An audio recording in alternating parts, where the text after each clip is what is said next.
Mes chers collègues, mesdames et messieurs, bonjour. Nous sommes réunis pour cette dernière ligne droite de la session d'été qui se termine aujourd'hui. Donc, comme vous le savez, les commissions techniques se sont réunies cette semaine pour débattre des rapports qui seront présentés aujourd'hui, et il y en a 14. Tout d'abord, je vous présente les pouvoirs de Monsieur Godino à Madame Caroline Aloé, Monsieur Baudon à Madame Ducrot, Anne Brachet à Michael Vallée, Madame Nedelec à Monsieur Guégaud et enfin Madame Fleuret-Pagnou donne pouvoir à Monsieur Berthaud. Ceci étant dit, nous allons commencer la présentation des rapports dans l'ordre suivant. Nous commencerons par les rapports de la deuxième commission, puis de la quatrième, de la cinquième commission, pour finir par les rapports de la première commission. Donc, ainsi qu'énoncé à l'instant, nous allons aborder le rapport numéro 207 qui concerne la modification du règlement départemental d'aide sociale. Et c'est Madame Bureau qui rapporte ce rapport. Madame la Présidente, votre deuxième commission vous propose la modification du règlement départemental d'aide sociale. Elle vous demande de valider les modifications de ce règlement départemental conformément à la loi du 8 avril 2024 portant mesures pour bâtir la société du bien vieillir et de l'autonomie, ayant modifié les conditions de mise en œuvre de l'obligation alimentaire et la supprimant pour les enfants retirés de leur milieu familial par décision judiciaire durant une certaine période, pour les enfants dont l'un des parents est condamné comme auteur, co-auteur ou complice d'un crime ou d'une agression sexuelle commis sur la personne de l'autre parent, ainsi que pour les petits-enfants dans le cadre d'une demande d'aide sociale à l'hébergement pour le compte de l'un de leurs grands-parents. C'est un rapport qui a été adopté à l'unanimité. Merci Madame Bureau. Nous abordons maintenant les rapports de la quatrième commission. Le rapport 410 concerne la voirie départementale et le programme complémentaire 2024. Il est présenté, ce rapport, par Monsieur Gérard Ponce. Ah, pardon, excusez-moi, effectivement, j'ai omis une procédure tout à fait importante qui est le vote de ce rapport. Je suis prise dans l'élan de plein de choses. Donc, je soumets ce rapport aux voix. Y a-t-il des abstentions? Des votes contre? Je n'en vois pas. Donc, Monsieur Ponce, pour le rapport 410. Madame la Présidente, votre quatrième commission vous propose 1. D'approuver le programme de voirie routière départementale 2024 comprenant en investissement une autorisation de programme dépenses de 7 100 000 €, une autorisation de programme recettes de 2 235 399, de voter une autorisation de programme de 20 000 € au titre de notre participation aux investissements d'autres collectivités sur voie départementale. La quatrième commission propose de retirer le point 9 relatif au nouveau taux de participation voirie qui sera intégré dans le rapport 114 sur la refonte des aides. Votre commission, la 1 et la 2, donne un avis favorable à unanimité. Merci, Monsieur Ponce. Je soumets ce rapport aux voix. Y a-t-il des abstentions? Pardon, Monsieur Vallée, vous demandez la parole. Merci, Madame. C'est pour avoir une précision. Ce dont on a débattu lundi et qui a fait question sur la façon de hiérarchiser les projets pour lesquels on appuyait sur le bouton, a été retiré du rapport? Attendez, parce que s'il vous plaît, dans la bonne organisation des débats, c'est Donc, moi qui donne la Oui, bien sûr, parole bien sûr. à Monsieur Ponce, qui maintenant va répondre. n'a pas été retiré. On le repasse en première commission.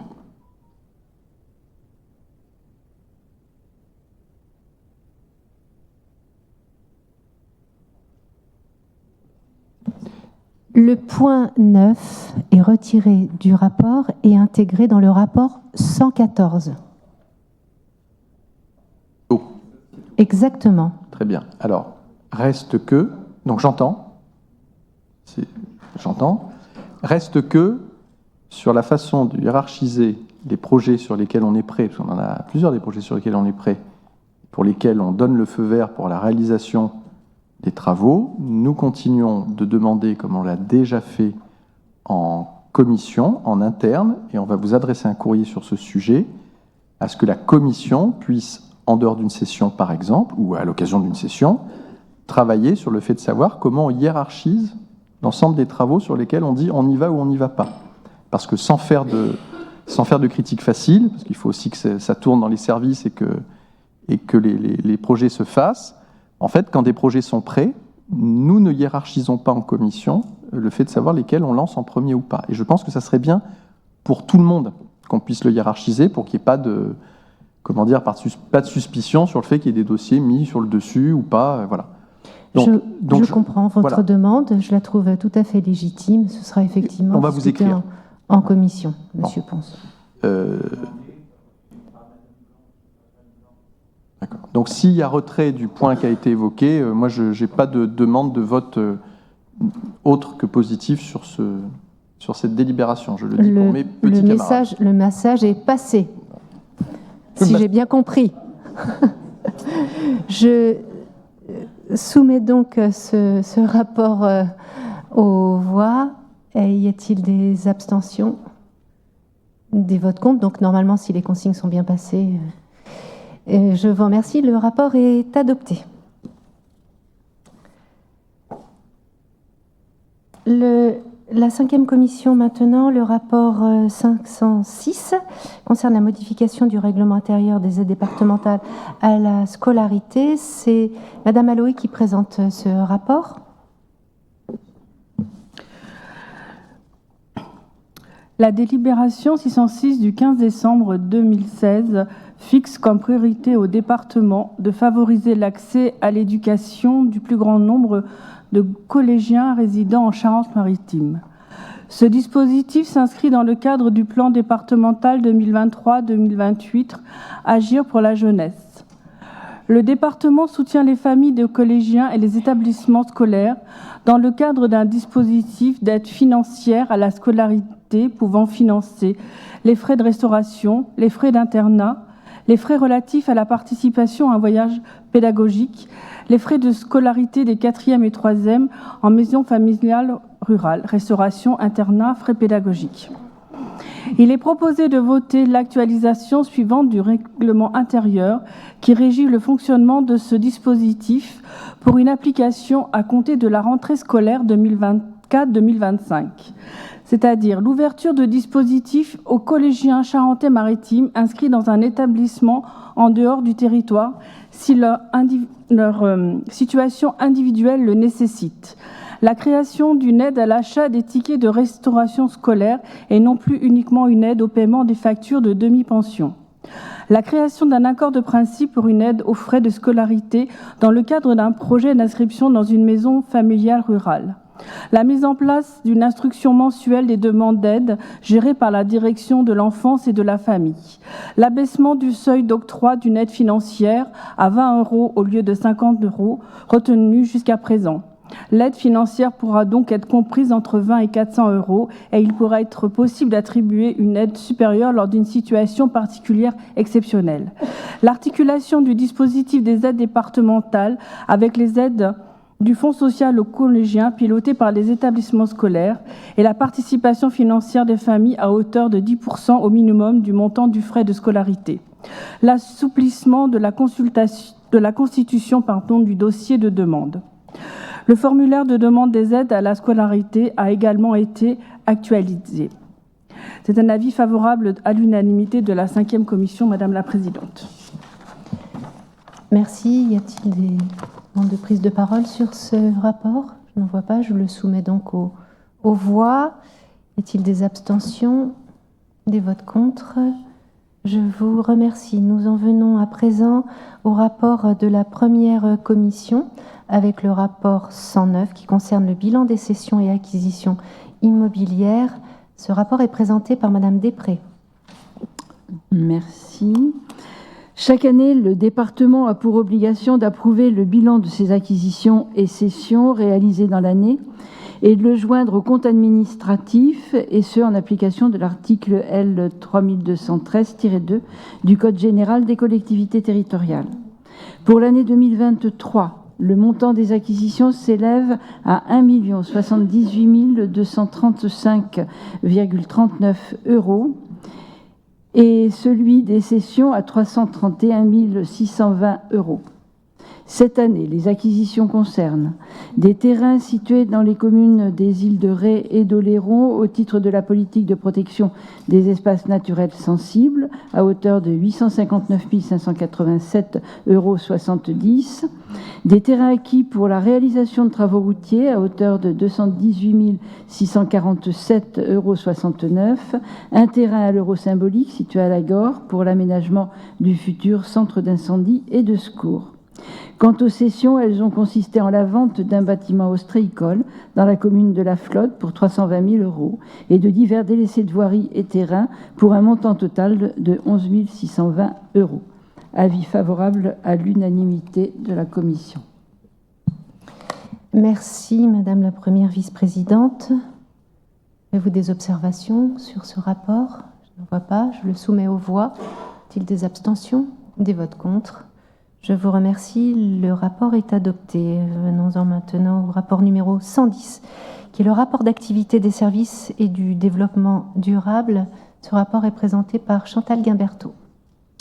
Madame la Présidente, chers collègues, conformément aux dispositions du Code général des collectivités territoriales, la présidente du département rend compte à l'Assemblée départementale de la situation du département, de son activité et de son financement, ainsi que de la situation en matière de développement durable de la collectivité. Le rapport d'activité des services et du développement durable, qui est présenté chaque année, reflète les actions menées par les services départementaux, à la fois au sein même de la collectivité, mais aussi dans les politiques que nous portons sur le territoire charentais-maritime. En 2023, les services départementaux ont été particulièrement engagés en matière de solidarité, d'éducation et d'accompagnement des plus fragiles, d'aménagement du territoire, de décarbonation et de préservation des ressources.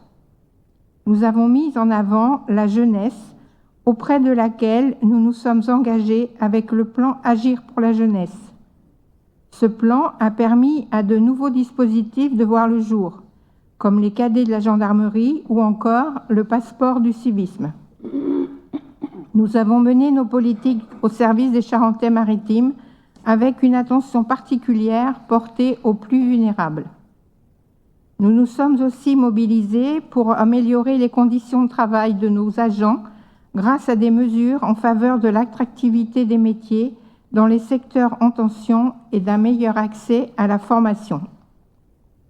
En matière de lutte contre le changement climatique, de protection de la biodiversité, des milieux et des ressources, nous poursuivons nos actions pour faire face aux enjeux des bouleversements sociaux et climatiques.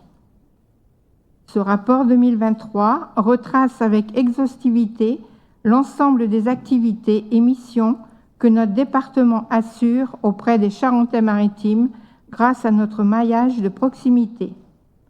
Avis favorable de la première commission. Merci. C'est l'occasion pour moi de remercier évidemment l'ensemble des services qui œuvrent au quotidien pour le bien-être des Charentais-Maritimes, et ce rapport d'activité est exhaustif et tout à fait complet et nous donne précisément l'action qui est générée par les services, qu'ils en soient remerciés au nom de l'Assemblée départementale, en mon nom. Je soumets ce rapport aux voix. Monsieur Barusso, vous avez une observation certainement ? Oui, Madame la Présidente. D'abord, nous associer évidemment à vos remerciements à l'ensemble des services. Et puis de demander peut-être si pour les prochains rapports, il était possible de mesurer notre progression, surtout en termes d'environnement durable. Voilà, si on pouvait avoir quelques indicateurs pour voir comment on évolue au niveau de notre collectivité dans ce domaine-là. Oui, en fait, c'est une proposition tout à fait pertinente. Donc, effectivement, d'une année sur l'autre, il est important d'avoir un comparatif et Alexandre Schneider pourra aussi s'emparer de ces indicateurs qui seront présentés en commission. Merci. Donc, je soumets ce rapport aux voix. Y a-t-il des abstentions, des votes contre? Je vous remercie. Le rapport 111 concerne le schéma de promotion des achats publics socialement et écologiquement responsables, ce qu'on appelle le SPASER. Ce rapport est présenté par Madame Campodarve Puente. Oui, merci. Madame la Présidente, conformément aux dispositions des différentes législations relatives au développement durable, les collectivités territoriales réalisant un volume d'achat supérieur à 50 millions d'euros par an doivent adopter un SPASER, c'est-à-dire un schéma de promotion des achats socialement et écologiquement responsables. Notre département, réalisant comme 300 autres collectivités au niveau national un volume excédant ce seuil, soit environ 100 millions d'euros annuellement, il vous est proposé d'adopter notre SPASER qui met en cohérence les initiatives déjà prises par notre collectivité depuis plusieurs années en matière de développement durable et couvre la période 2024-2028. Il est structuré, ce schéma, autour de 4 axes: transversal, social, environnemental et économique. Il est ainsi décliné en 16 fiches actions permettant de fixer aux services départementaux et aux acteurs économiques les objectifs et les moyens de participer à la mise en œuvre d'une politique volontariste de la commande publique de notre département, tant en matière sociale qu'environnementale. Avis de la première commission, favorable à l'unanimité. Madame. Merci Caroline.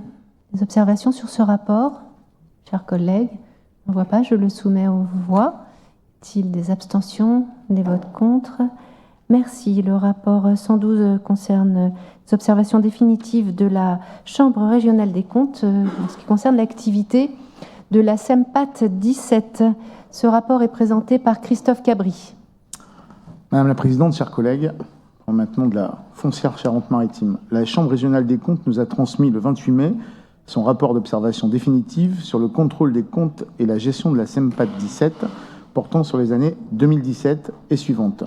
Le contrôle a donné lieu à 4 recommandations donc, à la SEMPAT 17, soit demander aux actionnaires de supprimer de leur pacte la stipulation faisant prévaloir ce dernier sur les statuts en cas de contradiction entre les deux, améliorer le formalisme des procès-verbaux du conseil d'administration en distinguant parmi les personnes présentes celles disposant d'une voix délibérative en précisant le travail des votes et en veillant à leur signature, inscrire l'existence, le rôle et le fonctionnement du comité technique dans les statuts de la société et veiller à la correcte restitution de ces travaux au sein de ces procès-verbaux.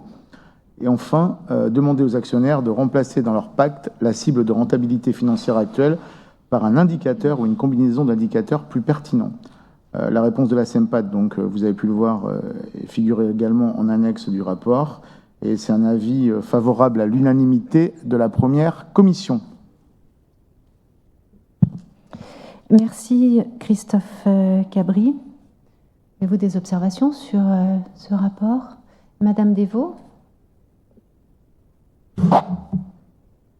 Bonjour. Je ne sais pas si le rapporteur devrait être le président de la SEMPAT, je m'interroge, mais la synthèse de Christophe Cabri était très, très claire. Donc, je vais intervenir, évidemment, au nom du groupe Au cœur des solidarités sur ce sujet. Vous savez que j'ai un penchant, moi, pour les rapports des chambres régionales des comptes et je trouve qu'on y trouve des des choses très intéressantes et un travail très, très élaboré et rigoureux.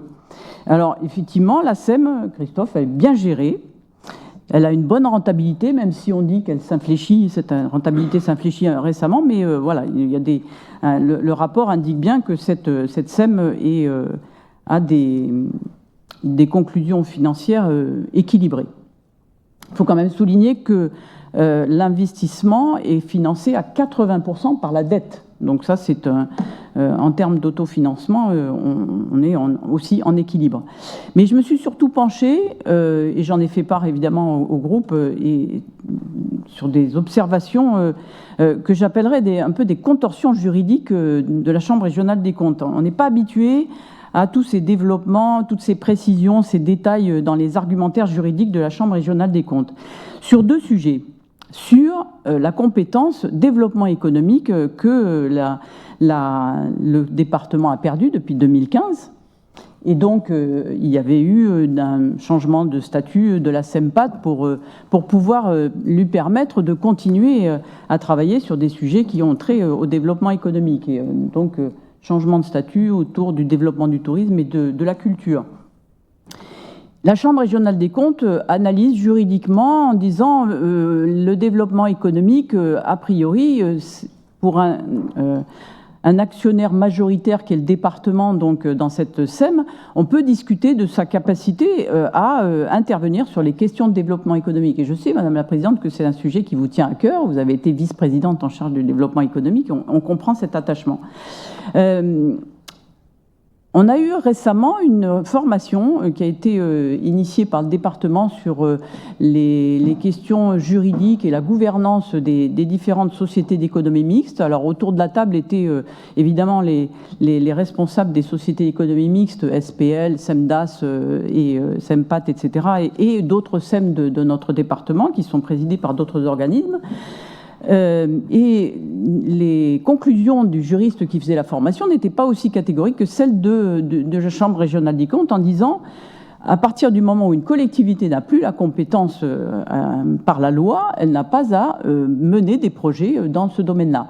Sauf si des territoires leur ont confié par délégation, comme on le fait avec les Vals de Saintonge, ou comme le font les communautés d'agglomération membres de la SEMPAT.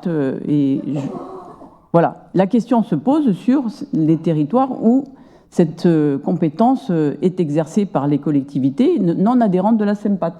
Alors je vais un peu vous titiller sur la question de la zone des 4 chevaliers, avec la volonté de la SEMPAT d'acquérir cette zone par le biais d'une vente par le conseil départemental. Là, on est vraiment dans le développement économique. On pourrait se priver aussi de financements dont le département aurait bien besoin.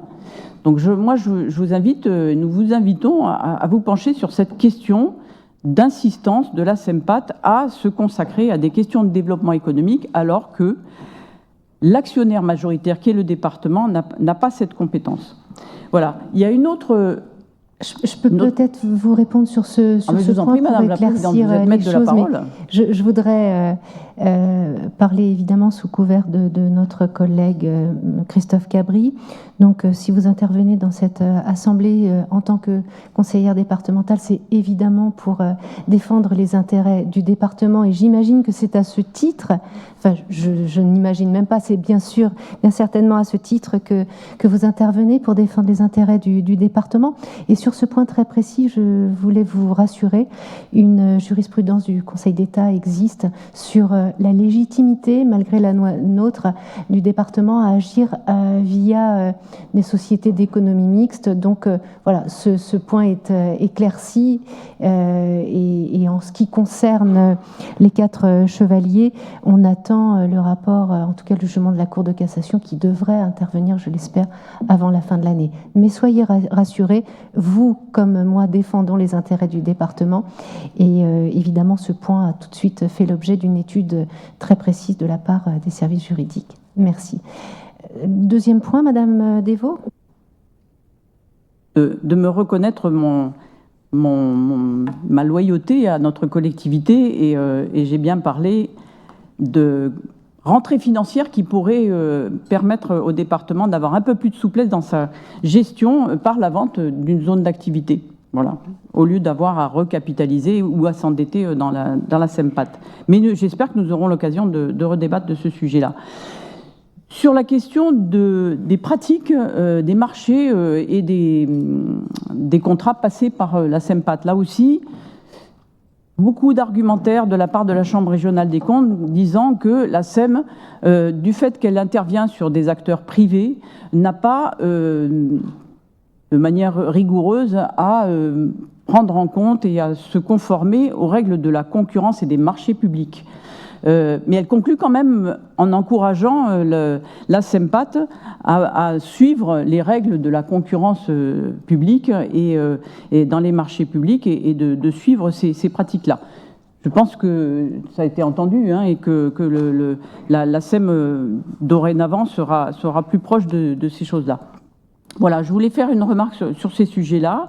Et la dernière remarque que nous avons faite régulièrement en commission, en première commission, les sociétés d'économie mixte dont le département détient la majorité des actions devraient avoir une feuille de route établie par la collectivité qui est majoritaire.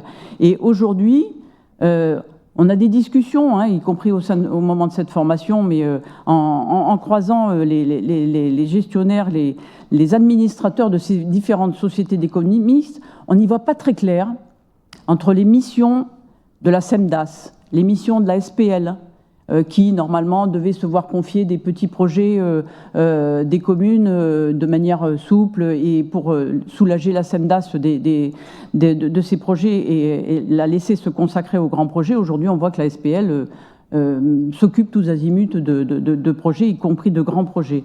Une feuille de route de la part de la collectivité disant notre priorité, c'est que vous agissiez pour les communes partenaires sur les questions de transition énergétique, sur les questions de l'état de nos écoles, les réhabilitations des gymnases, que sais-je, une liste en tout cas, une feuille de route que pourrait donner le département à ces différentes sociétés d'économie mixte dont elle est majoritaire. Voilà, je crois qu'il y a un refus et une volonté de laisser les SEM se débrouiller seuls, se donner des orientations. Et voilà, nous estimons que le département devrait mieux y regarder. Merci. Merci de votre remarque. Juste avant de passer la parole peut-être à Monsieur Cabri, vous rappelez que les présidents de ces SEM, PAT et DAS vous ont fait une présentation plutôt complète à l'ensemble des conseillers départementaux. À cette occasion, chacun d'entre nous a pu poser des questions sur les objectifs qui sont à atteindre à travers ces sociétés d'économie mixte. Donc je rappelle simplement, en ce qui concerne par exemple le syndicat mixte aéroportuaire, la Chambre régionale des comptes a justement émis des réserves sur des possibles ingérences quand il s'agit d'établir des conventions d'objectifs et de moyens, ingérence de la collectivité. Ce sont en fait des structures autonomes qui doivent évidemment avoir leur feuille de route avec un conseil d'administration qui fixe des caps, des objectifs à atteindre. Donc encore une fois, ces précisions sont aussi dans les statuts des syndicats mixtes ou SEM. Mais évidemment, je vais laisser tout de suite la parole à Christophe Cabri. Mais encore une fois, je pense que c'est intéressant peut-être qu'il y ait d'autres réunions, peut-être annuelles de bilan qui seraient faites par les présidents de SEM ou syndicats. Ce serait plutôt intéressant. Christophe Cabri. Non, juste pour répondre à Brigitte, il y a quelque chose d'important aussi dans la conclusion de ce rapport, c'est qu'il confirme la position historique de la SEMPAT. Nous ne sommes pas pouvoir adjudicateur, donc nous ne dépendons pas de la commande publique. On a cette conclusion qui a été faite par la Chambre régionale des comptes, et c'est quelque chose de très important. Et dire également que la notion de pouvoir adjudicateur n'est pas liée au capital public. Voilà. Je crois que c'est important de le soulever, et ça répond aussi à tes questions. C'est-à-dire que la SEMPAT a toute liberté à travailler sur différents dossiers, et je ne remets pas une pièce dans la tirelire, dont celui des 4 chevaliers, dont nous parlerons plus tard, puisque de toute façon, ce n'est pas d'actualité aujourd'hui. Il y a toujours la cassation qui est en cours, mais j'imagine qu'on aura l'occasion d'en reparler. Voilà, c'était juste pour conclure sur ce sujet-là. D'autres interventions sur ce sujet? Je soumets ce rapport 112 aux voix. Est-il des abstentions, des votes contre? Ce rapport est adopté. Passons à présent au rapport 113 qui concerne la gestion des ressources humaines. Madame Guimberteau, présentez ce rapport. Madame la Présidente, chers collègues, votre première commission vous propose, conformément au rapport de la Présidente, de procéder à la création et à la suppression de 71 postes. Il est proposé de créer un poste de chargé d'urbanisme et de gestion du domaine public à la direction des infrastructures relevant du cadre d'emploi et des techniciens ou des rédacteurs. Un poste de référent des modes d'accueil collectifs relevant du cadre d'emploi des éducateurs des jeunes enfants à la direction de l'enfance et de la famille. Un poste de surveillant des ports départementaux relevant du cadre d'emploi des rédacteurs ou des techniciens et un poste d'agent de manutention et de maintenance portuaire relevant du cadre d'emploi des adjoints techniques à la direction de l'eau, de la mer et du littoral. Un poste d'agent d'accueil polyvalent relevant du cadre d'emploi des adjoints techniques au collège du Châtelaillon-Plage. Un poste de chef de cuisine relevant du cadre d'emploi des adjoints techniques, des agents de maîtrise et des techniciens au collège de Marennes-Hier-Brouage. Un poste de chargé d'accueil familial relevant du cadre d'emploi des assistants socio-éducatifs à la délégation territoriale de Royan-Atlantique-Haute-Saintonge. Un poste de chef de service système d'information relevant du cadre d'emploi des ingénieurs, des attachés ou des techniciens, et un poste de gestionnaire de carrière à la direction des ressources humaines. Afin d'anticiper les campagnes de promotion interne et d'avancement de grade, il est proposé de créer 267 postes relevant de la fonction publique territoriale et 6 postes relevant de la fonction publique hospitalière qui seront supprimés à la session d'automne. 46 contrats sont créés et 2 sont renouvelés. Il est proposé d'approuver l'actualisation de l'indemnité horaire pour travail de nuit, dimanche et jours fériés des agents territoriaux du foyer de l'enfance à compter du 1er janvier 2024. Enfin, il est proposé d'approuver les modalités de la participation du département à la politique sociale complémentaire des agents. À compter du 1er janvier 2025, le département participera au risque en matière de prévoyance à hauteur de 7 € mensuels bruts en faveur des agents rémunérés par la collectivité. Et c'est un avis favorable à l'unanimité de la première commission.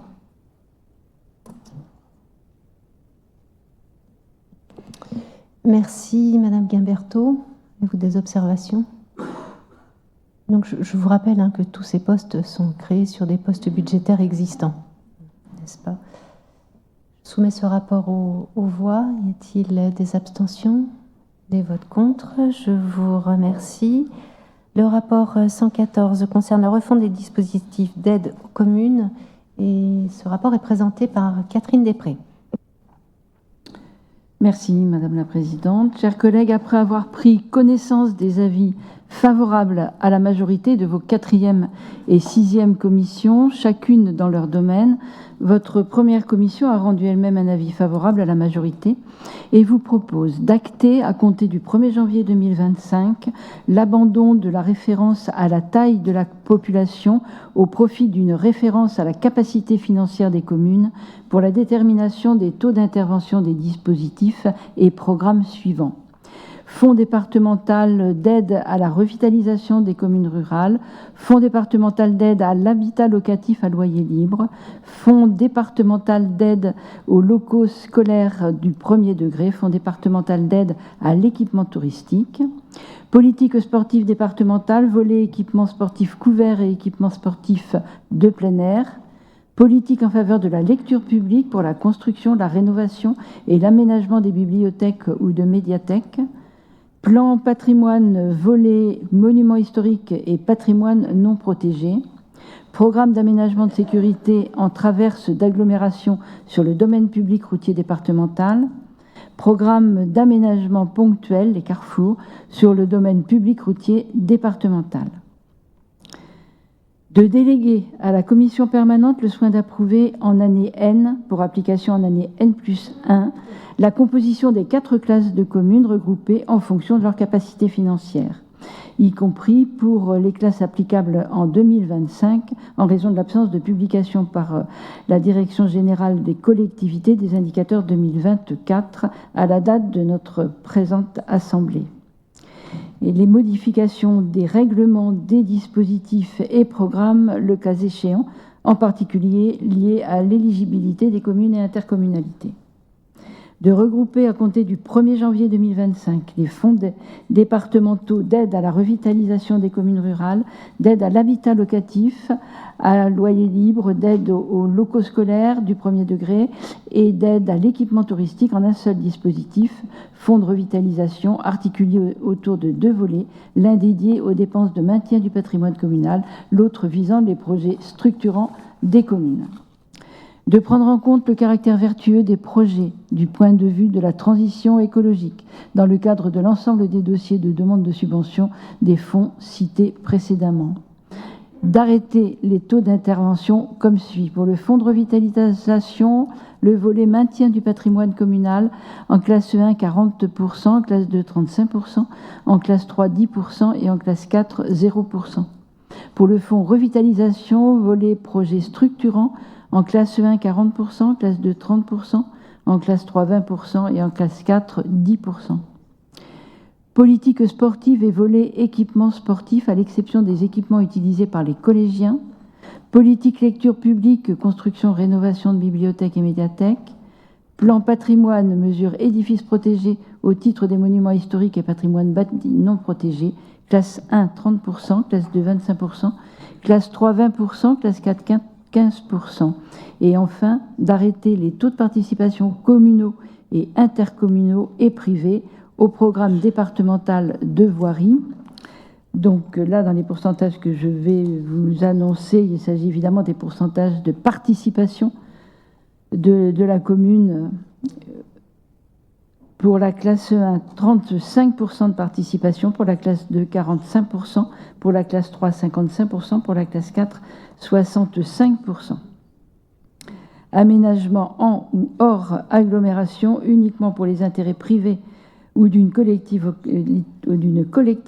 locale, le taux de participation serait à 100%.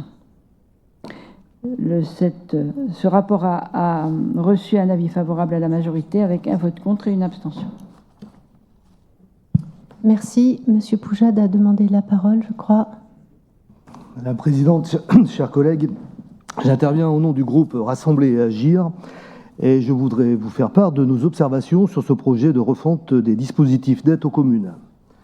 Nous vous avions saisi sur la nécessité de modifier les règles d'attribution de ces subventions aux communes pour les rendre plus justes en intégrant un coefficient de solidarité qui permette de financer certains projets communaux en tenant compte de la richesse de la collectivité demandeuse. Un engagement que vous aviez fait vôtre car vous êtes attaché à l'idée de solidarité territoriale. Nous aussi, à nous de le mettre en œuvre. Comme vous le souhaitiez, nous vous avons également fait des propositions et adressé un dossier très documenté sur ce sujet sensible dans nos campagnes. Nous avons adhéré à la démarche participative et les différents échanges que nous avons eus et nous saluons le travail réalisé par les services pour nous présenter un rapport complet, explicite, précis, pour lequel nous partageons un grand nombre de choses, mais qui aurait mérité à notre sens d'être plus approfondi sur les grands principes plus politiques qui ont conduit à son élaboration et à la présentation qui nous en est faite dans le rapport. Un des objectifs majeurs de ce choix d'aide aux communes, c'est de les accompagner dans leurs projets d'investissement et de participer de fait à l'économie de proximité avec les entreprises locales et contribuer ainsi au développement et au dynamisme de nos territoires, et nous soutenons pleinement cette démarche. L'objectif initial de cette refonte, selon nous, n'entrez pas dans un champ d'économie des dépenses du département. Nous comprenons les difficultés financières du département, nous souhaitons assumer avec vous de nouveaux choix budgétaires. La solidarité territoriale doit se faire à budget constant, une enveloppe fermée, comme vous le préconisez, mais sans que les communes les plus pauvres ne subissent les contre-coups fâcheux d'une réforme de solidarité qui allait dans le sens d'une répartition plus équitable entre les communes. Dans cette assemblée, je fais partie des conseillers départementaux des champs, ceux de la ruralité, où il y a de la colère et de l'incompréhension et souvent de la désespérance, ce qui se traduit, on l'a vu, par des résultats du Rassemblement national aux dernières élections. C'est le « on a tout essayé ». Je ne voudrais pas en rajouter en disant aux maires des communes rurales que la participation du département va être à la baisse. Cela ne fait qu'engendrer davantage de frustration et un sentiment d'abandon. Dans notre canton des Trois-Monts, sur 42 communes, 27 sont en classe 1, 11 sont en classe 2. Les 38 communes vont donc voir leur subvention baisser par rapport à ce qu'ils auraient pu bénéficier dans le régime antérieur. Nous ne devons pas reproduire et entretenir l'idée qu'une réforme prévue pour améliorer la situation économique ne se traduise simplement par appauvrir davantage les plus pauvres et maintenir les plus riches. Il en va de la cohésion sociale. Notre courrier présentait 4 grandes idées. Notre attachement au maintien à son niveau antérieur du soutien départemental de l'investissement local pour les communes de moins de 5000 habitants. Notre souhait de davantage de lisibilité et d'information, plus de solidarité et d'équité territoriale, et la nécessité absolue d'une proposition de refonte aboutie. Nous avions proposé la création d'une 5e classe pour les communes les plus riches, elle n'a pas été créée. Je ne reviendrai pas sur les critères, notamment l'effort fiscal, qui est un indicateur du choix et de la capacité financière d'une commune en fonction de ses moyens et ceux de sa population. Aucune de nos propositions n'a été retenue dans le rapport que vous présentez au vote aujourd'hui. C'est pourquoi nous ne validerons pas ce rapport en l'état. Nous voterons contre. Il en va de notre crédibilité à l'égard des maires de nos communes. Malgré cela, nous resterons des partenaires actifs pour travailler avec les commissions qui se réuniront en juillet et août. Nous espérons que les temps de travail seront accompagnés de simulations et d'éléments concrets permettant à toutes et à tous de mesurer l'impact des éléments de refonte proposés sur les projets à venir des communes. Peut-être que Madame Després prendra la parole, mais en tout cas, moi, ce que je voulais vous dire, c'est que je trouve que vous allez... D'abord, je vous remercie pour le travail qui a été fait et vos propositions par écrit. Je me permettrai de vous dire que vous allez un peu vite en besogne. Aujourd'hui, il s'agit d'adopter un rapport qui concerne une solidarité des taux. Si vous avez aujourd'hui des informations sur le travail qui va être effectué en commission tel que je vous l'ai dit, notamment sur les planchers et les plafonds que vous devrez déterminer et qui, par là même, eh bien, conduiront à des montants de subventions, je voudrais que vous me les donniez aujourd'hui. Ce travail, il n'a pas été fait. Donc, encore une fois, vous allez un peu vite dans vos conclusions. Ça, je le regrette. Ça, c'est le premier point que je voulais évoquer avec vous. Par ailleurs, je vais être très claire. J'ai très souvent des relations avec mes collègues présidents de département. La grande majorité des départements de France aujourd'hui ne parlent même plus d'aide à des tiers, ni à des communes, ni à des associations ou autres événements. C'est zéro. Vraiment, je compte sur l'avenir, que j'espère plutôt radieux. Cependant, moi, je ne peux pas vous promettre des lendemains qui chantent aujourd'hui. Donc que ce travail soit fait en commission et qui aboutiront sur des montants de subventions, mais, je vous le redis, le budget 2025, si on fait une projection à partir des éléments d'aujourd'hui, ne sera pas radieux. Donc il faudra bien évidemment être au plus près des solidarités, mais je crois qu'aujourd'hui on ne peut pas aller jusqu'à ce point de réflexion. Non, il n'en demeure pas moins que voilà, ce travail de solidarité et de taux me paraît une avancée, parce qu'aujourd'hui, encore une fois, le travail que vous avez fait tous ensemble, et notamment à travers la commission de fonds de revitalisation, c'est de dire qu'il faut une meilleure répartition des subsides publics du département. Donc ça, je pense que c'est un point d'avancée qu'il est important de souligner. Ensuite, 463 communes, oui, on pourrait déterminer 463 taux. Quand on parle d'une classe numéro 5, pourquoi pas ne pas parler d'une classe 0 ? Vous voyez, en fait, c'est très complexe. Je crois qu'il n'y a pas forcément de solution miracle. Encore une fois, 463 communes, pourquoi pas 463 taux. Donc il va falloir travailler, encore une fois, mais je sais que vous êtes dans cet état d'esprit, sur une bonne répartition qui soit équilibrée. Et là, aujourd'hui, ce que vous avancez, moi, j'ai pas les éléments. Madame Després, vous voulez intervenir sur ce point ? Juste un mot, je partage tout à fait ce que vous avez dit, mais je voulais revenir un petit peu sur l'effort fiscal. Pour nous, c'est vraiment, pour nous et plus généralement, c'est vraiment un critère qui est un critère objectif. C'est un critère qui est utilisé pour le calcul de la DGF, et c'est vraiment un critère qui permet de caractériser de façon très, très objective la diversité des situations des communes.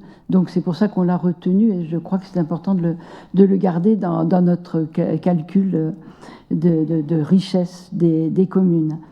La comparaison que vous faites au niveau des montants que l'on donnerait aux communes dans l'une ou l'autre, dans la situation actuelle et dans la situation future, est très compliquée à faire en réalité, parce que les différents fonds n'avaient pas le même pourcentage. Donc là, on a trouvé un pourcentage commun à tous les dispositifs, et ce qui permet d'avoir quelque chose de beaucoup plus cohérent dans la compréhension. Voilà, et autrement, je ne sais plus, bon, c'était à peu près tout ce que je voulais rajouter. Si les classes, si la répartition en 4 classes, on l'a faite de façon à ce qu'il y ait un maximum, les seuils ont été disposés de façon à ce qu'il y ait un maximum de communes qui soient en classe 1 et 2, justement pour pouvoir les aider au maximum. Voilà ce qui a guidé nos seuils. Donc, classe 1 et 2, c'est important pour les non-initiés de redire que ce sont les communes qui ont le moins de moyens. Voilà. Donc, c'est vraiment la solidarité départementale qui joue son plein dans cette répartition. Monsieur Vallée. Merci Madame la Présidente.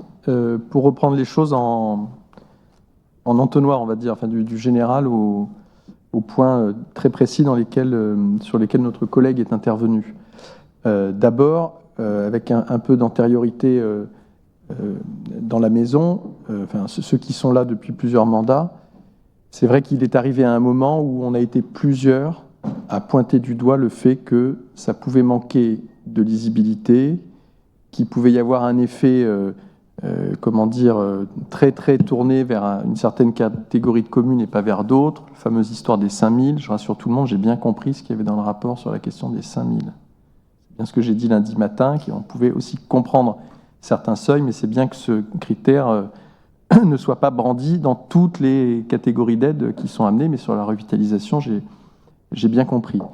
Et puis le fait que nous avions, je le dis volontiers, Madame la Présidente, nous avions par le passé beaucoup trop de rapports spéciaux qui étaient amenés par le fait que, comme il y avait des communes de plus de 5000 habitants qui ne pouvaient pas émerger sur les différentes aides, ou parce qu'on trouvait toujours un moyen de rattacher ça à un sujet sur le moment, oui, il y a des coins, il y avait des collègues élus qui savaient vraiment y faire pour expliquer les raisons pour lesquelles il fallait absolument avoir un rapport spécial. Et c'est aussi la raison pour laquelle nous étions un certain nombre à demander une refonte des règlements d'aide. Ça, c'est le premier point. Donc c'est très bien que ça ait lieu, tant mieux que ça ait lieu. Et c'est la raison pour laquelle on ne se voit pas, nous, voter contre une étape dans la refonte des rapports spéciaux. Mais attendez. Des règlements. J'attendais le mai.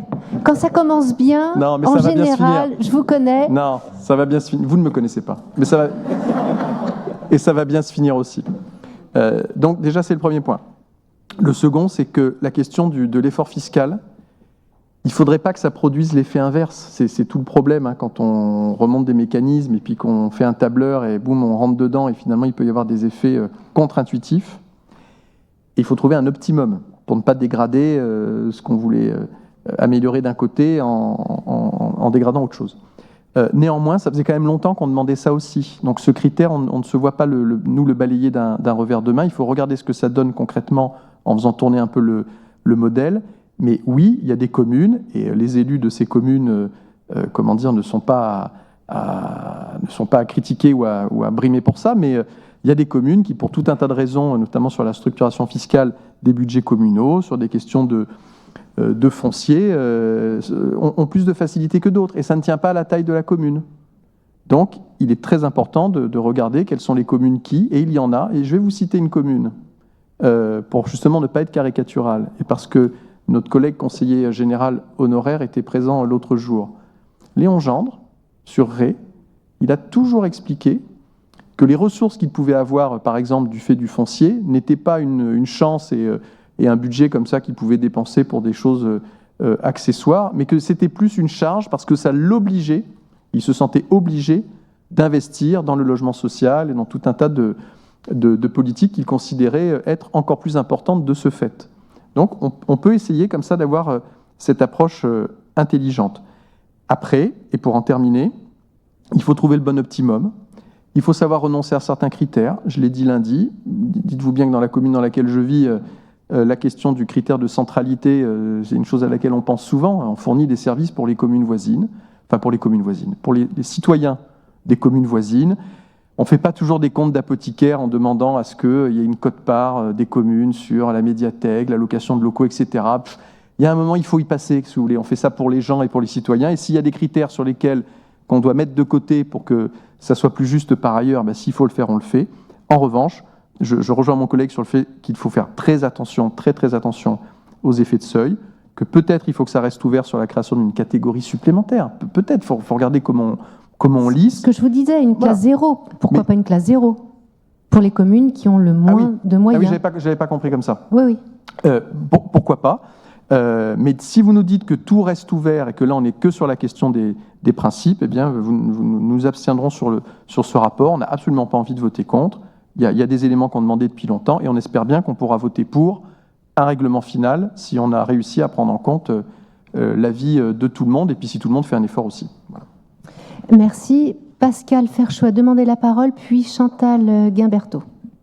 Oui, merci Madame la Présidente. Lundi, donc je vous ai félicité d'avoir engagé ce chantier et donc je renouvelle mes félicitations parce qu'effectivement c'est un chantier qui était nécessaire depuis maintenant pas mal d'années et on voit bien au travers des chiffres qui apparaissent dans les tableaux que le critère de la population est totalement ne reflète pas la richesse et l'effort que font les communes. Je prends juste un petit exemple que vous connaissez bien, celui de Fourras 0,62, celui de Saujon 0,78. Clairement, on savait que Fourras était plus riche que Saujon, mais bon, voilà, maintenant on en a la preuve. En tout cas, je pense que sur ce point, les efforts ont été engagés, le travail a été bien fait, mais pas suffisamment. Il est perfectible. Je pense qu'effectivement, il faut revoir les classes. Peut-être qu'il faut mettre une classe 0, peut-être qu'il faut mettre une classe 5. Et je pense que la notion d'effort fiscal doit être maintenue parce qu'effectivement, quand on fait des efforts, il faut être récompensé quelque part. Et il ne faut pas attendre toujours des autres. Il faut aussi s'efforcer que les gens de la commune soient d'abord les premiers contributeurs. Mais il ne faut pas se priver aussi d'effets de levier qui peuvent venir sur un certain nombre d'investissements. Et je rejoins Mickaël sur là aussi le critère de centralité qui n'apparaît pas et qui reste malgré tout un point important parce qu'effectivement, je prends un exemple concret. On a eu dans notre récemment une commission de recrutement sur les communes périphériques. Clairement, il y a des communes qui se développent autour d'autres communes qui bénéficient d'aide et qui profitent des services des grosses communes. Donc, si vous voulez, ça, c'est un critère fortement impactant et je pense qu'il faut qu'on en tienne compte. Donc, tous ces éléments font que on est parti sur la bonne voie, c'est pour ça que je ne voterai pas contre, mais on n'en est pas encore arrivé au terme et c'est pour ça que je m'abstiendrai. Merci, vous avez évidemment raison sur tous les arguments que vous évoquez, je vous rappelle que les contrats de proximité contiennent justement cette disposition. C'est justement à ce titre que l'on a voté pour Saujon une aide départementale pour la friche qui a servi aussi à la maison France Service. Hein, vous vous souvenez? Rapport spécial, voilà. Mais non, mais attendez. C'est la centralité avec, comme le disait Monsieur Vallée, une maison France Service qui sert aux habitants qui vivent autour de Saujon. Donc voilà, ce rapport a été voté à l'unanimité. Hein, donc je pense que quand il s'agit de proximité envers les citoyens et d'un progrès, là aussi, le numérique, France Service, etc., c'est un vrai progrès. Donc, évidemment, c'est la raison pour laquelle ça a été voté à l'unanimité, mais c'était dans le contrat de proximité. Hein, d'où l'intérêt d'avoir justement cette feuille de route à partager tous ensemble avec les présidents d'intercommunalité et les maires. Chantal Guimberteau. Moi, Madame la Présidente, ce que je voudrais rappeler à mes collègues, c'est la situation financière de notre département actuellement. Et pour avoir travaillé avec Catherine Després et les services, et avec vous également, sur ce dossier, tout à fait au début, nous avions prévu de garder les mêmes taux que le règlement actuel nous impose. Vu la situation financière, il a fallu revoir la copie et forcément baisser. Alors c'est vrai que j'ai entendu derrière, à côté de moi ce matin, que les communes sont perdantes. Mais les communes sont perdantes, mais le département est perdant aussi. Perdant en finances actuellement. Et du temps de notre collègue Michel Doublé, tous les ans, à la session d'octobre, on avait une rallonge, on avait un complément pour aider les communes. L'an dernier, on ne l'a pas eu. Je pense que cette année, c'est même pas la peine de le demander. Donc, quand le département n'a pas d'argent, il ne peut pas en distribuer. Donc, on a essayé de comparer avec la Gironde, on a essayé de comparer avec la Charente. Moi, pour avoir parlé avec un collègue charentais, en Charente, les aides aux communes, c'est en investissement 100 000 € maxi. Ça veut dire que quel que soit le montant des travaux, le taux aidé par le taux aidé par le département de la Charente, la somme attribuée, c'est 100 000 € maximum, et sur un seul projet par an. Et pour ce qui est de l'entretien, c'est 14 000 € maxi par an. Donc, si nous comparons nos deux départements, je pense que la Charente-Maritime est bien lotie.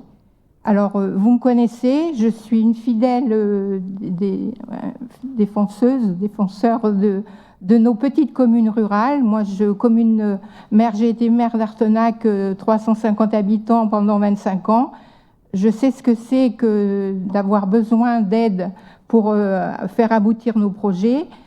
Je sais aussi, comme l'avait dit notre collègue Fabrice Barusso, que l'État nous aide de moins en moins pour les petits projets. Donc oui, les maires ruraux attendent l'aide du département, mais on ne peut pas donner ce qu'on n'a pas. Et c'est bien pour ces raisons-là que nos taux ont été diminués. Enfin, attendez, c'est pas non plus la catastrophe. Hein. Il n'est pas question d'abandonner les petites communes. Certaines auront plus de subventions du département que d'autres. Hein. C'est bien dans un esprit de rétablissement et d'équité. Et puis l'aide aux communes, c'est quand même dans l'ADN depuis des décennies de notre département. Moi, demain, je vais vous dire clairement, hein, si tout va pour le mieux et si les robinets peuvent couler à flot, bien évidemment, il n'y aura pas de sujet. Et je pense qu'aujourd'hui, on vit une situation extrêmement compliquée. Encore une fois, moi, demain, si on a des lendemains qui chantent, j'en serai la première à m'en faire l'écho. Avec tous ensemble, on sera ravis. Aujourd'hui, on a des contraintes budgétaires qui s'imposent à nous. Encore une fois, je pense que même si cette expression a pu susciter des réactions, la navigation à vue, elle est toujours de mise.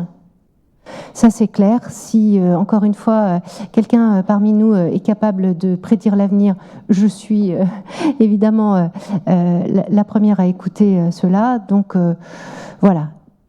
Pour résumer, on a une situation financière compliquée, aucune visibilité.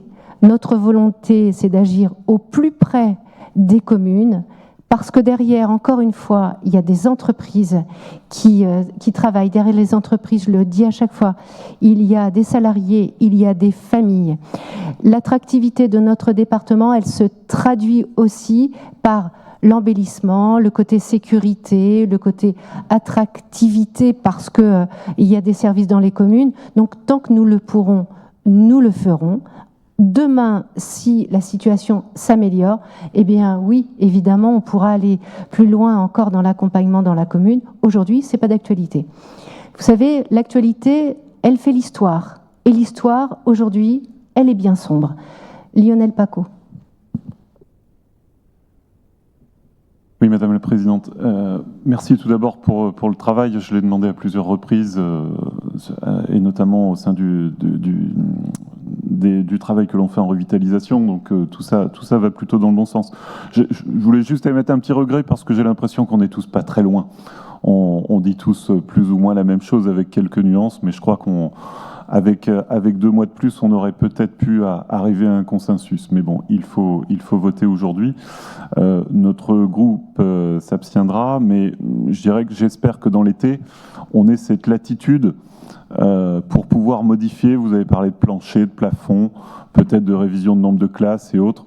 Bon, j'ose espérer qu'on arrive à se mettre d'accord tous ensemble parce que vraiment, c'est un projet intéressant.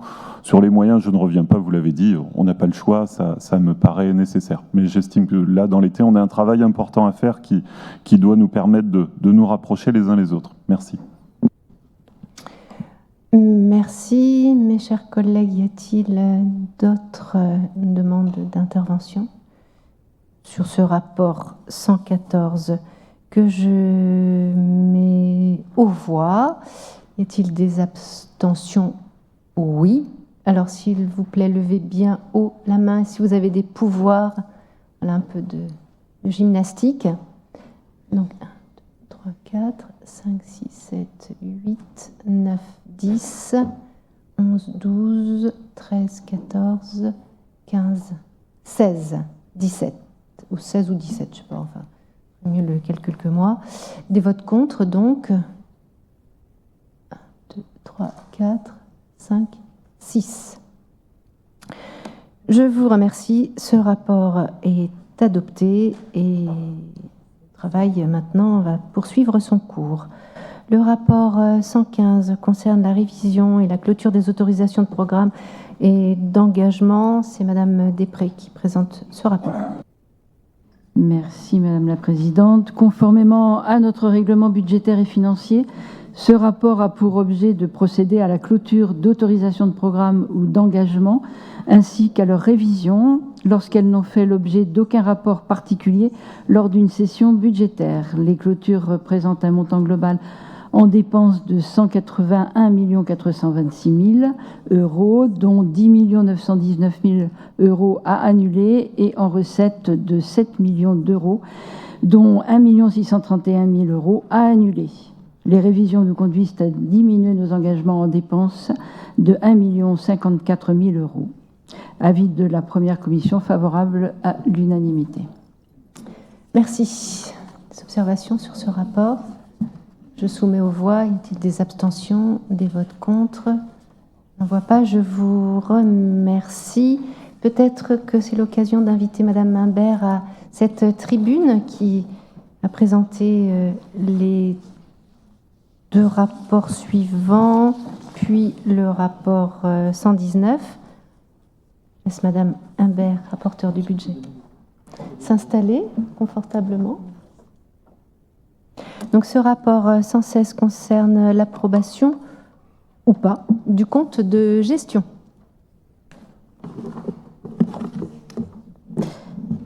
Merci Madame la Présidente. Mon intervention va concerner les 2 rapports, le rapport 116 qui est l'approbation du compte de gestion et le rapport 117 qui est le compte administratif 2023.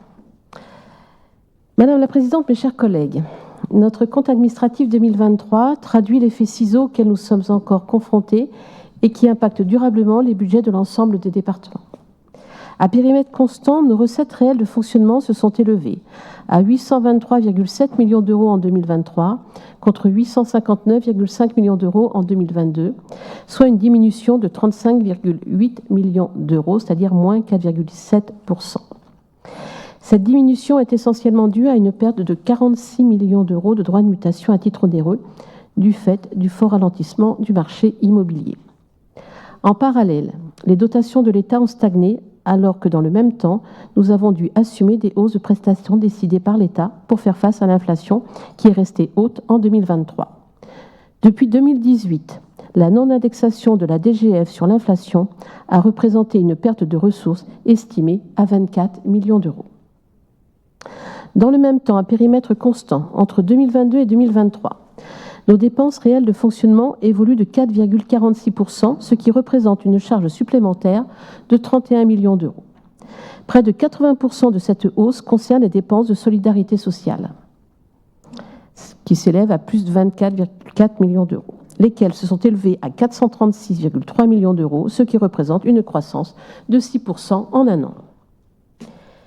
Les budgets liés aux personnes handicapées et âgées augmentent respectivement de 10,1%, soit 9,9 millions d'euros, et de 7,4%, soit 7,1 millions d'euros, et s'élèvent au total à 108,3 millions d'euros pour le budget personnes handicapées et 103,8 millions d'euros pour le budget consacré aux personnes âgées. Les frais d'hébergement en établissement sont en hausse, du fait de notre financement par le relèvement tarifaire des mesures salariales liées au Ségur de la santé et la hausse de la valeur du point. La prestation de compensation du handicap augmente à nouveau de manière importante, soit 3,1 millions d'euros, c'est-à-dire 13,5% d'augmentation, et l'allocation personnalisée pour l'autonomie augmente de 1,6 million d'euros. Le RSA augmente quant à lui de 1,2 million d'euros. Globalement, sur les allocations individuelles de solidarité, notre reste à charge est estimé à 15,4 millions d'euros en 2023. Le budget consacré à l'enfance et à la famille connaît lui aussi une croissance élevée de 8,7%, représentant 8,5 millions d'euros, et s'élève au total à 107 millions d'euros. Cette hausse s'explique en partie par le coût des mesures salariales décidées par l'État. Nous avons également diversifié l'offre de placement en ouvrant de nouvelles places en 2023, comme le prévoyait notre schéma départemental de la petite enfance, de la prévention et de la protection de l'enfance. Ainsi, avons-nous ouvert 3 nouvelles maisons au village d'enfants de Fontcouverte et un service d'accueil familial immédiat au village d'enfants de Gémozac. Nous avons également déployé des places complémentaires dédiées aux situations complexes et créé de nouvelles places d'hébergement dédiées aux mineurs non accompagnés. Comme les autres départements, nous avons également connu une hausse du nombre d'enfants confiés au département, plus 4% pour les enfants confiés et plus 25% pour les mineurs non accompagnés par rapport à l'année 2022. Les moyens supplémentaires que nous avons mobilisés en 2023 sont bien entendu nécessaires face aux besoins sociaux croissants. Toutefois, les ressources dédiées par l'État au département, privées depuis 2021 de tout pouvoir de taux, ne nous permettent plus de financer de manière satisfaisante les solidarités sociales sans mettre en péril notre santé financière. Nos dépenses de ressources humaines ont été particulièrement contenues en 2023 puisque leur progression s'est élevée à 1,4%, traduisant nos efforts pour maîtriser nos charges internes. Nos dépenses réelles d'investissement se sont élevées à 207,3 millions d'euros en 2023, soit un niveau bien supérieur aux années passées. Je vous le rappelle, 129,6 millions d'euros en 2020, 150,7 millions d'euros en 2021. Nous avons également augmenté de 8,2 millions d'euros notre budget dédié à nos compétences régaliennes, pour 97,7 millions d'euros. En particulier, 54,1 millions d'euros ont été consacrés à la modernisation de notre domaine public routier et de nos ouvrages d'art, et 22,6 millions d'euros consacrés à nos collèges.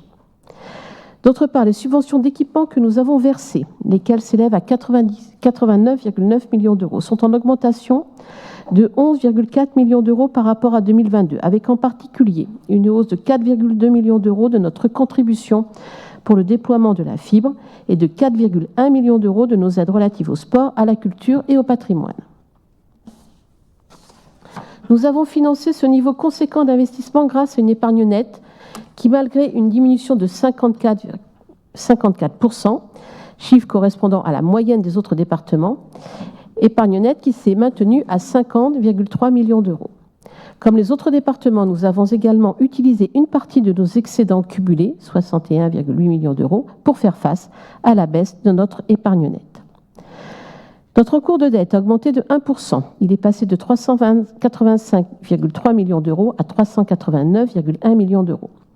L'effet ciseau sur nos charges et produits a eu un effet direct sur notre épargne brute et sur notre ratio de solvabilité qui passe de 2,6 à 4,5 années, ce qui correspond à la moyenne des autres départements en 2023.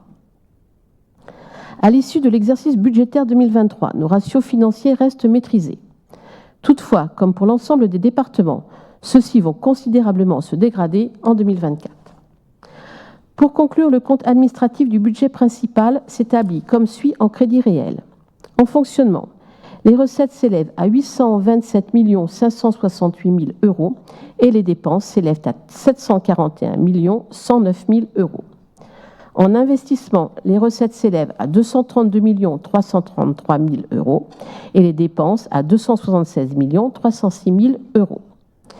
Notre résultat net cumulé avant report s'élève à 42 700 000 euros contre 104 600 000 euros en 2022.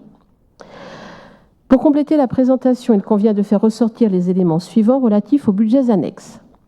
Le budget du Pont de Ré a perçu 15 400 000 euros de produits du péage, soit un montant stable par rapport à 2022. Des résultats importants apparaissent au titre de la part redevance pour services rendus et permettront de financer dans les années à venir des travaux conséquents pour le remplacement des câbles de précontrainte du pont. Le budget des ports départementaux a financé 7,3 millions d'euros pour les infrastructures des ports de la Pérotine à Saint-Georges-Oléron, Saint-Martin-de-Ré, Saint-Trojan-les-Bains, la Flotte, le Plomb à Nieul-sur-Mer et la Fumée à Fouras essentiellement. Le budget du port de pêche de la Cotinière a reçu une subvention de 21 millions d'euros du budget principal pour financer la troisième et dernière avance pour l'aménagement du port et de la nouvelle halle à Marie. Enfin, le produit de la taxe d'aménagement perçue sur le budget dédié a atteint 12 millions d'euros contre 11,9 millions d'euros en 2022. Je vous propose, Madame la Présidente, mes chers collègues, d'adopter le compte de gestion et le compte administratif 2023 en tout point concordant et je vous remercie de votre attention. Madame Després, vous ferez procéder au vote. Je dois évidemment sortir de la salle.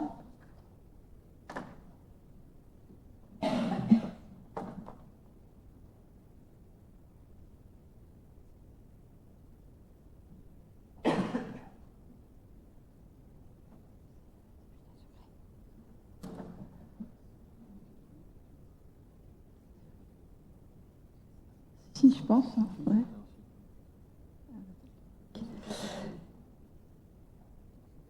En deux temps. D'abord, le compte. Ben non, le compte de gestion ne se vote pas, puisque.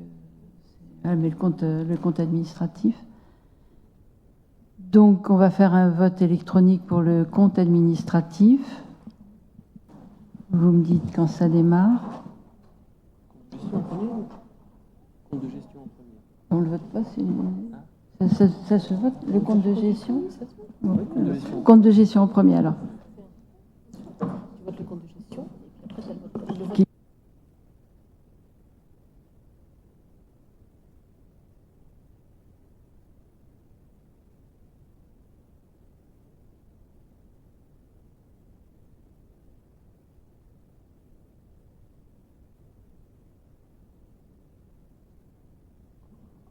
Voilà, donc je vous propose de voter le compte de gestion. On peut démarrer, mesdames? C'est parti.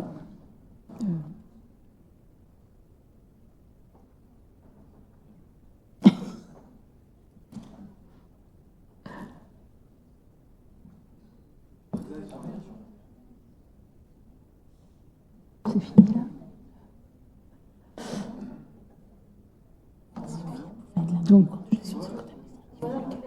Donc, pour l'approbation du compte de gestion, le vote est terminé. Pas encore? Bon, vous me dites alors. C'était une question.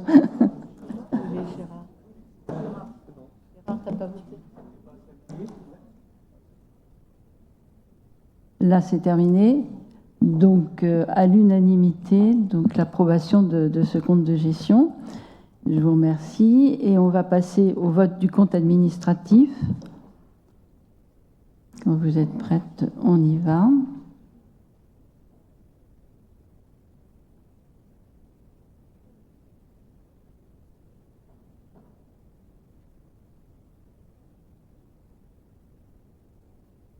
C'est parti.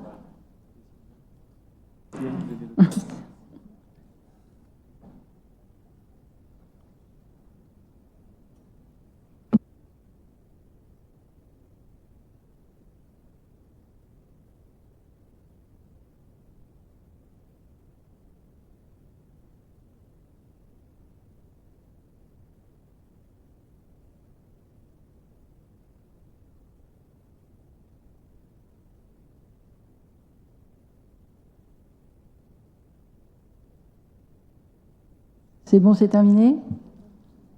Eh bien, à l'unanimité, ce compte administratif est voté. Eh bien, merci à tous et j'en profite pour remercier l'ensemble des services parce qu'on sait à quel point tous ces bilans financiers sont compliqués, demandent beaucoup de temps. Donc, merci aux services.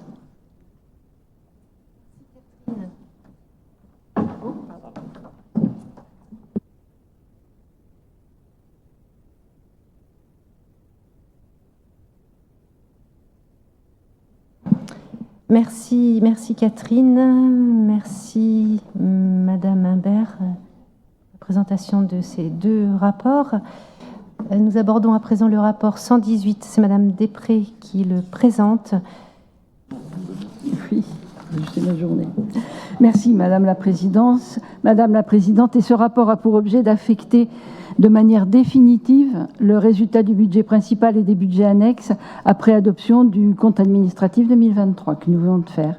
Les résultats vous ont été présentés dans le rapport numéro 107 de la session de printemps et qui proposait une affectation provisoire. Ce rapport vous propose donc d'adopter les résultats anticipés de manière définitive et d'entériner les affectations présentées en avril. Budget principal 61 528 000 euros, site des 4 Chevaliers moins 2 592 000 euros, le Pondré 14 586 000 euros, les services de dragage 1 266 000 euros, le foyer de l'enfance 603 000 euros, les ports non concédés 7 336 000 euros, la cotinière 5 815 000 euros, énergie photovoltaïque 518 000 euros, taxe d'aménagement 5 760 000 euros et les phares 383 000 euros. Avis de la première commission, Madame la Présidente, favorable à la majorité, avec une abstention et un vote contre. Merci Catherine. Je soumets ce rapport aux voix, sauf s'il y a des interventions avant.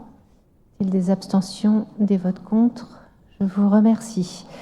Le rapport 119 concerne la première décision modificative apportée au budget primitif 2024. Je passe la parole à Madame Imbert. Madame la Présidente, mes chers collègues, cette première décision modificative intervient dans un contexte où le marché immobilier français n'a jamais connu de baisse aussi forte en un an. Il faut remonter à novembre 2016 pour retrouver un volume de transactions aussi faible. Fin février, le nombre de transactions sur les 12 derniers mois atteignait 835 000, alors que la barre du million avait été dépassée en 2021 et 2022. Cette chute a un fort impact sur le niveau de nos encaissements de droits de mutation à titre onéreux. Fin mai, ceux-ci ont diminué de 26% par rapport à la même période l'année dernière. Malgré la légère baisse des taux directeurs annoncés le 6 juin par la Banque centrale européenne, nous avons décidé par prudence et par sincérité de diminuer nos prévisions de DMTO.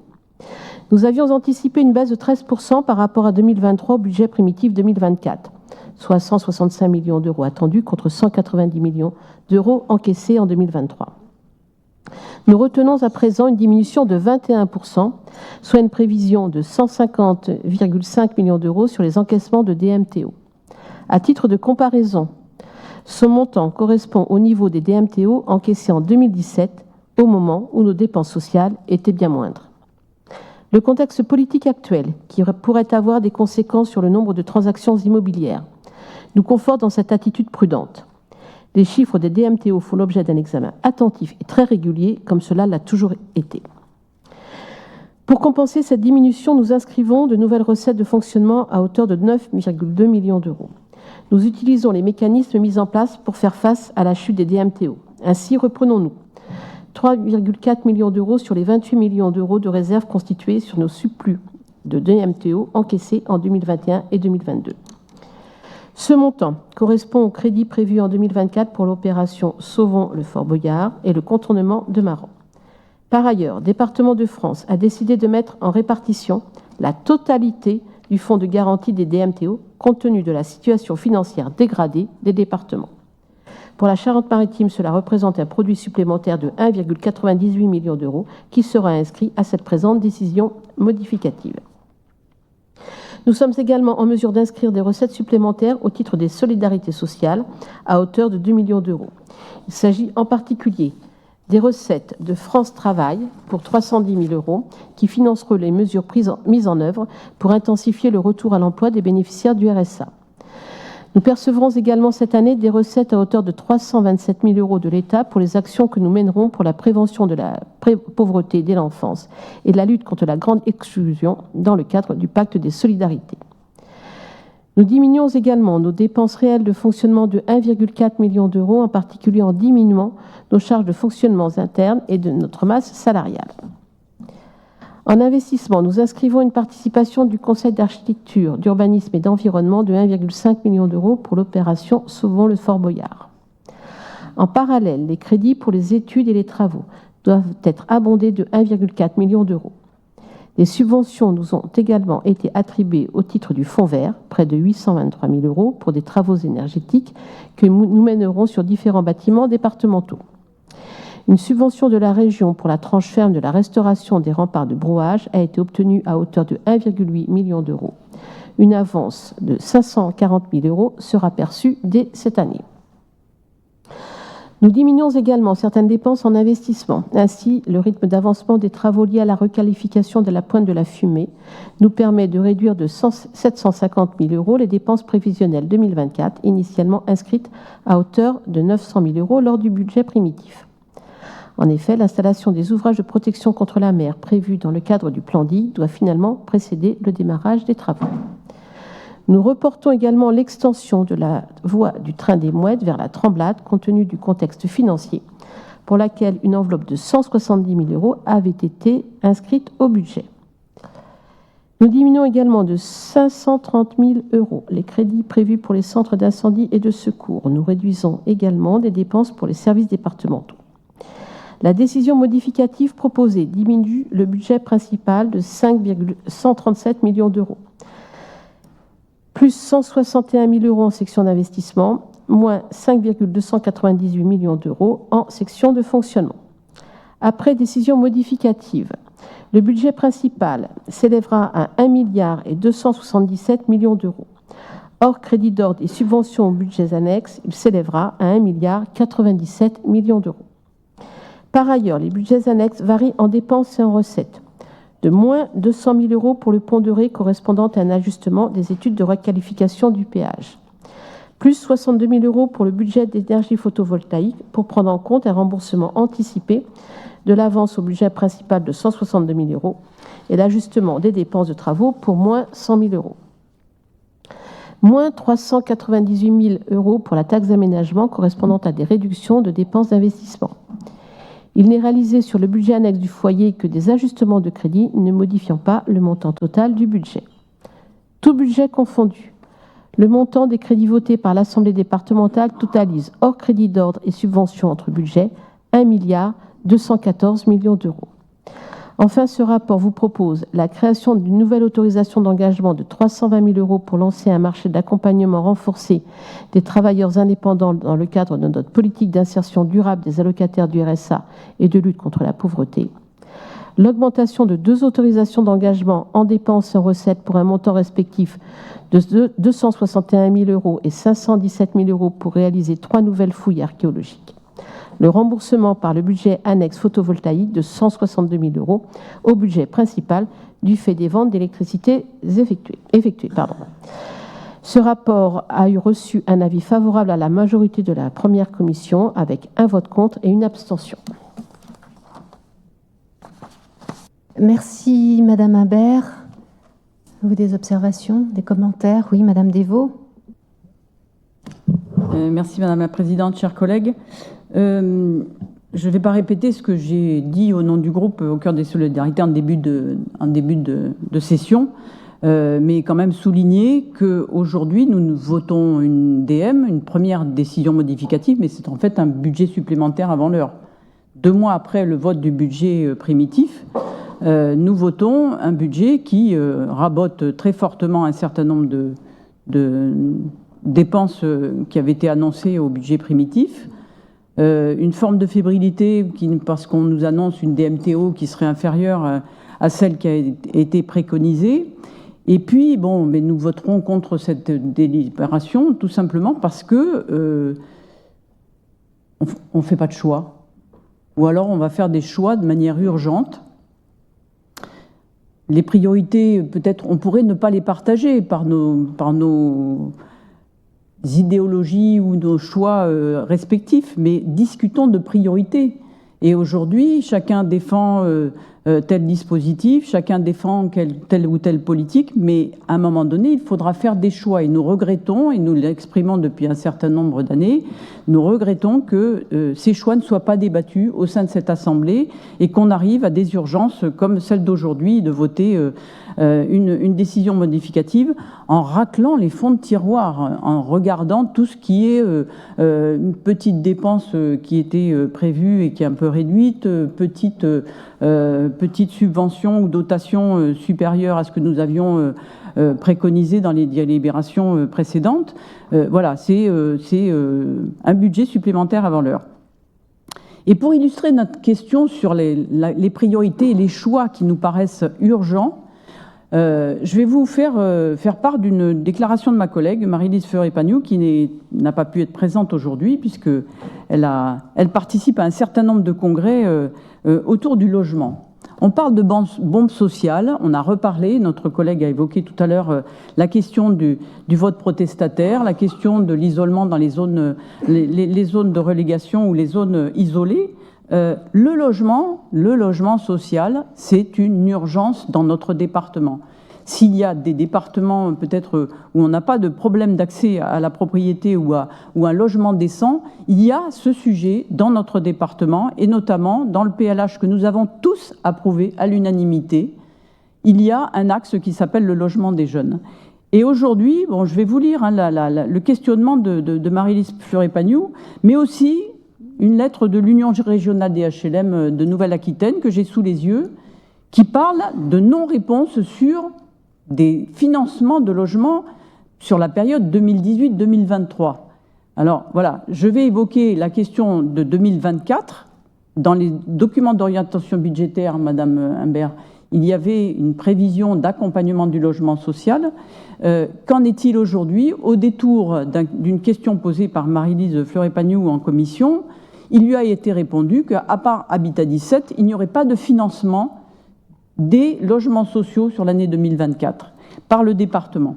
Alors je vous lis la déclaration de Marie-Lise Fleury-Pagnou et évidemment, j'espère que vous pourrez nous répondre et nous rassurer.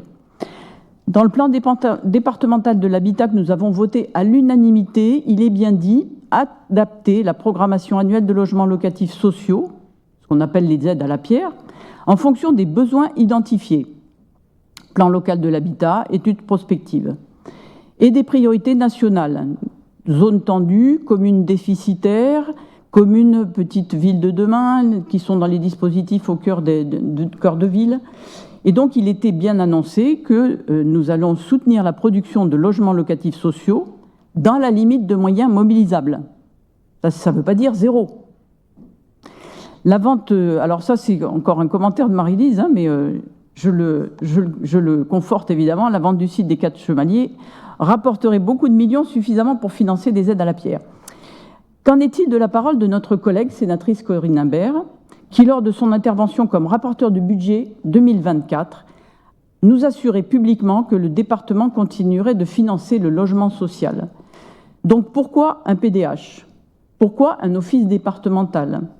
Pourquoi un PDALHPD coprésidé par l'État et la présidence du département? Si vous considérez que l'habitat n'est pas de votre compétence, dites-le. Par ailleurs, si en deuxième commission, Marie-Lise Fleuret-Pagnou n'avait pas posé la question des aides aux autres bailleurs sociaux que Habitat 17, on n'aurait toujours pas de réponse alors que nous sommes fin juin et que les bailleurs sociaux, en toute confiance, ont bâti leur maquette financière avec l'aide habituelle donnée par le département.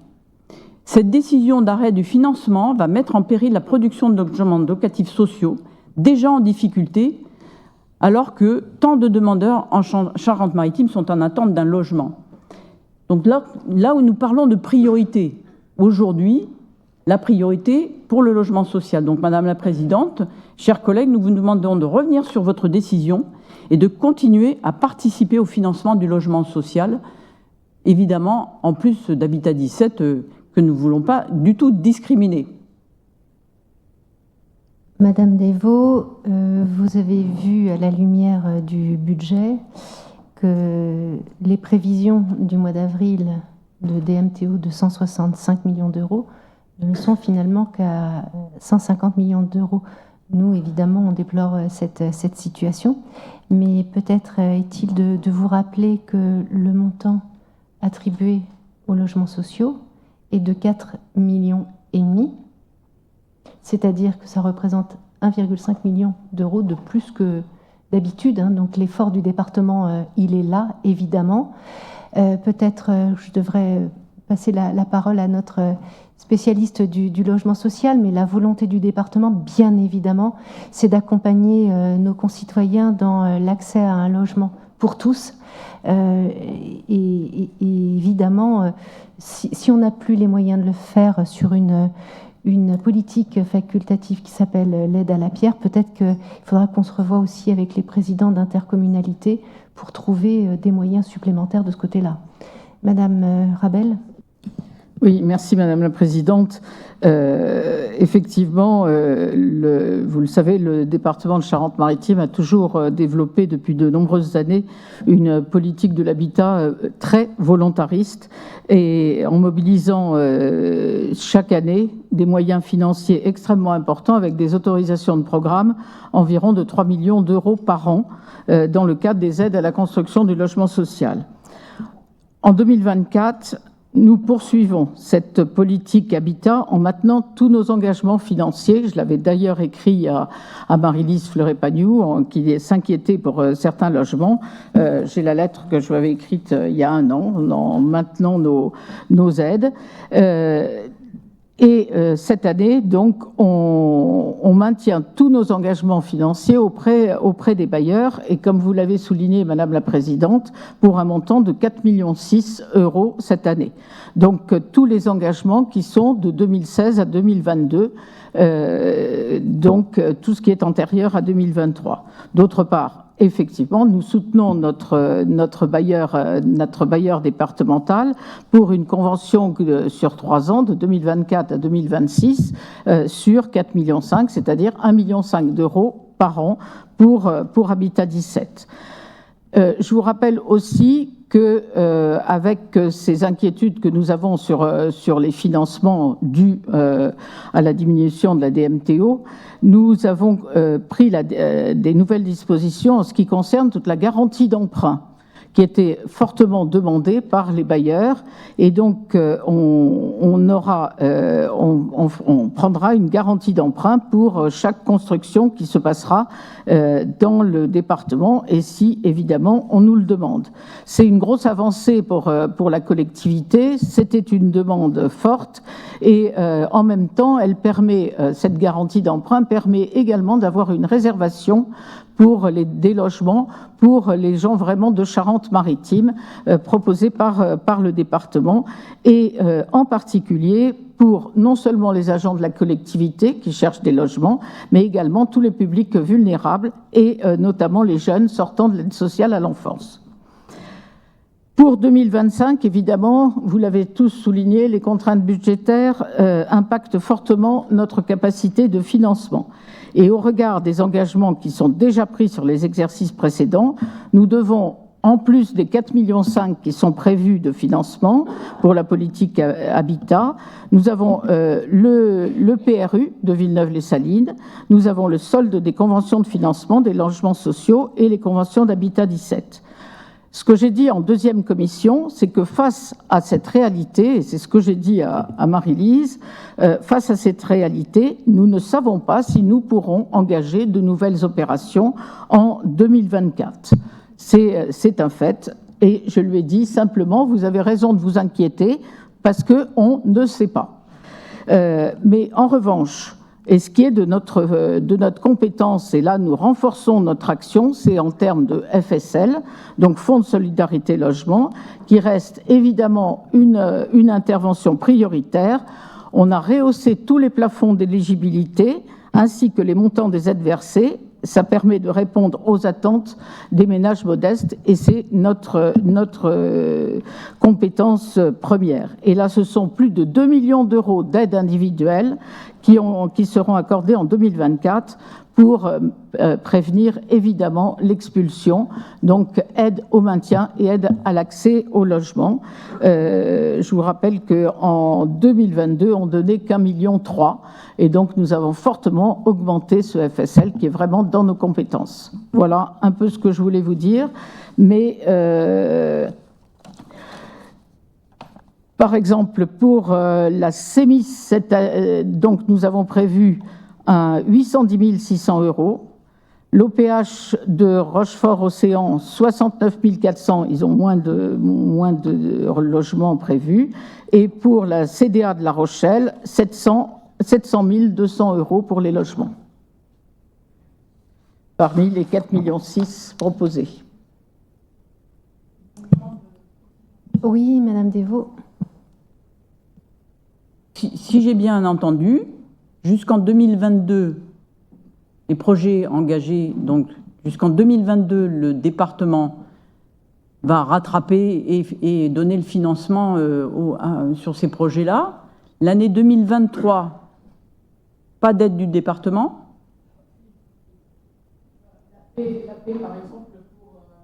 Attendez, juste, c'est pas un rattrapage, c'est que les logements n'avaient pas été faits.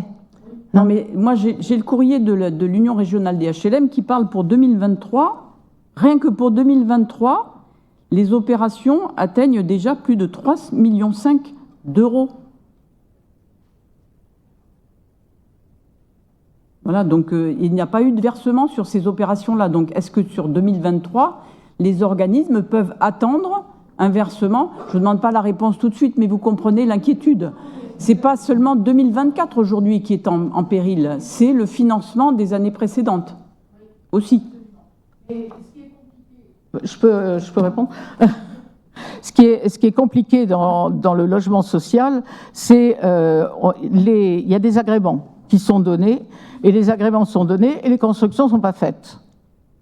Et ça, on est, jusqu'à présent, comme il y avait une autorisation de 3 millions par an, on faisait les 3 millions, ça ne dépassait jamais plus que 3 millions. Là, il y a eu beaucoup d'opérations qui ont été demandées, beaucoup plus qu'habituellement, mais qui ne sont pas commencées.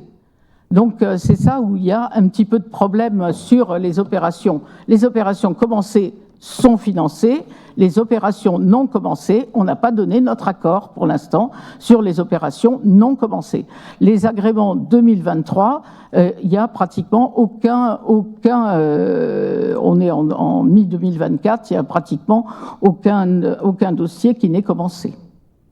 En plus, avec les problèmes qu'ont les bailleurs et les promoteurs, c'est donc là, effectivement, on verra comment financer au fur et à mesure. Et c'est ce que j'ai dit à Marie-Lise Fleury-Planu pendant la commission. Merci. D'autres interventions, mes chers collègues? Pardon, Monsieur Raffarin. Oui, juste une toute petite précision par rapport au logement étudiant. Il faut savoir que le conseil départemental verse 800 000 euros donc au Crous pour livrer à la rentrée 2026 donc 97 nouvelles places de logements étudiants sur La Rochelle. C'est une information importante qu'il est important de souligner. Je ne vois pas d'autres demandes de parole. Je propose un vote électronique sur ce rapport.